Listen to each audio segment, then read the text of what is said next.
Welcome to Tent Talk, the podcast with Nancy McCready, where we talk about life under the big tent of God's presence and the provoking process of discipleship.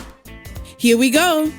Hey everybody, it's great to be continuing our summer reading series here on Tent Talk out of the Messenger of the Cross, Chapter 5, The Dividing of Soul and Spirit. This is the simple reading of Section 4. This is not only true in the matter of seeing God, but is equally true in our personal life on earth. One day a Christian went to talk with a servant of God. Being somewhat fearful of criticism, this Christian exerted his utmost strength to keep himself humble during the conversation. His attitude, as well as his word, were quite humble in tone. But while he was trying to be humble, those who sat nearby detected the strain of it. Now, if a person is truly humble, he has no need to exercise so much effort. Actually, this Christian was simulating humility, and therefore it required great effort indeed. Can you say he was not humble? Well, he appeared to be so.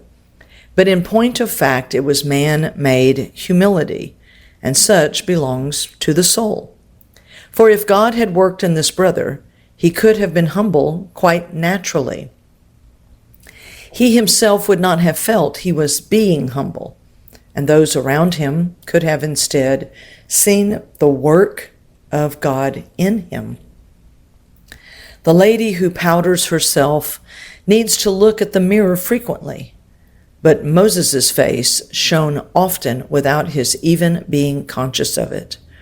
Whoever manifests the effects of God's working in him, that can be called spiritual. But the one who attempts to manufacture something must employ much strength. Therefore, he feels weary at being a Christian, although a Christian should never exercise his own strength in any case. We often judge that so long as the thing looks good, it is probably all right. But God looks at the source as to whether it is of Him or an imitating in the power of the flesh. The same could be said in another situation. Let us say that someone tries to be patient.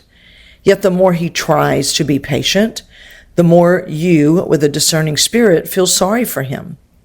But another person can be patient without his even being conscious of it.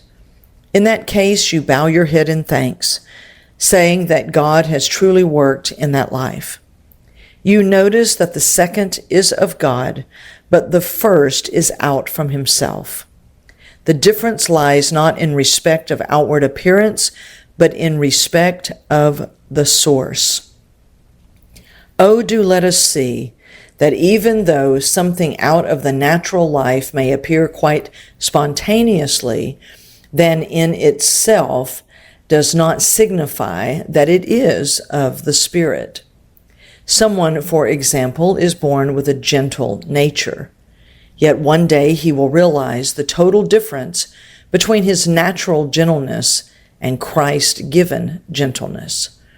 Another individual may have been born with the natural capacity of loving people, yet he too will one day see the vast difference between his natural love and that love which comes from the Lord.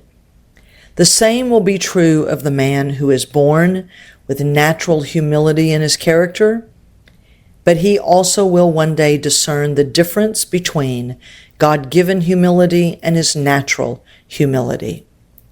This is something which a person is born with tends to more easily substitute itself for what is spiritual than that which may be simulated by man. How often people will take what is naturally endowed in them as a substitute for what the Lord seeks to do in them. Yet, as a matter of fact, what comes from the soul has no connection with God, since only what comes from the Spirit is related to Him. The meekest of all men will discover someday that temptation is stronger than his natural meekness. One day his meekness will be exhausted. His patience will come to an end. He can endure only so much. He can be meek only to a certain degree. Whereas the natural strength of man is limited, the strength given us by the Lord is something totally different. What the Lord can do, I cannot do. For it is not I who do it, but it is because the Lord being in me, I can therefore do it spontaneously. And afterwards I will marvel as to how such a thing could ever be. I can only bow my head and say, I have no patience, yet Lord, you are doing it in me. And without a doubt, this that comes forth is truly something spiritual. My friends, we must always know and be learning that everything human has its limits. Though it may look amazing in the beginning, it will one day hit the wall. It will meet its match at some point. And since we know that the Father is maturing sons to prepare us to truly live as Christ, we want to be those who finish our race, finish our course. So though we may lean into and trust upon human qualities in the beginning, there will come a time if we are to mature and allow his life in us to mature, we will have to come to the end of our value and praise of human qualities. It will never make it to the end. It will never cause us to finish our course and our race. We must be those who give up on the human source and lean fully into Holy Spirit, who causes us as the new man. The new man's source is all things is Christ. We share in his nature, his mind, his courage, his faith, his trust, everything. And then we have the person of Holy Spirit as our might, our ability, our power. And those two together, you and Holy Spirit, can live as Christ. And his perseverance, endurance, loyalty to the Father will mature, and I promise you, we'll make it all the way through to the end. And we will be those who will be finishers. So think upon these things today. I'm glad to have been with you. We are here in real time in midweek of Oxford, USA in-person gathering, and it is proving to be rich, intense, provoking, challenging, but oh so very producing. So I love you all, and I'm glad that we've been here together today on Tent Talk. I'll talk to you soon.